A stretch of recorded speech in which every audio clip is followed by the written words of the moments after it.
Bon, t'as prévu de te lancer dans une sèche, mais tu t'y prends comme un mongol, et bien sûr tu vas la rater. Donc ça va te frustrer, tu vas arrêter de faire du sport et tu vas devenir un gros sac. T'inquiète pas, tonton est là, hein, et je vais te donner les 3 erreurs pour lesquelles ta perte de gras, ta perte de poids ne va jamais marcher si tu continues à avoir des habitudes de merde, ok? Tout d'abord, raison numéro 1, tu fais peut-être trop de cardio. Et à raison, c'est vrai. En faisant du cardio, tu brûles des calories et donc logiquement, tu vas perdre du gras, tu vas perdre du poids. Logique, pour l'instant. Le problème, c'est que le cardio, notamment à haute intensité, n'est pas tenable dans le temps, notamment si t'es débutant. Ce que je te conseille donc, c'est d'inclure de la musculation dans ton programme. Pas besoin d'en faire tous les jours, t'en fais 2-3 fois par semaine. Les muscles ont besoin d'énergie pour fonctionner.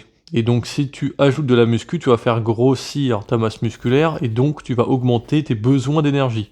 Deuxième raison, et la plus logique, le déficit calorique. T'as beau faire tous les efforts du monde, si tu manges plus que ce que tu ne dépenses, ça ne sert à rien. Alors oui, dans ta tête, tu vas te dire, tiens, pour être en déficit, tu vas manger moins et t'entraîner plus.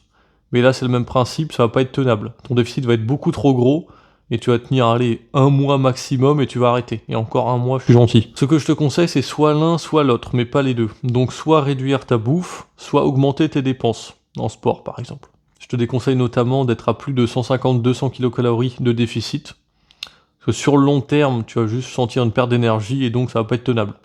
Et bien sûr, la troisième raison qu'on oublie bien trop souvent, mais qui pourtant est très importante, c'est le manque de sommeil.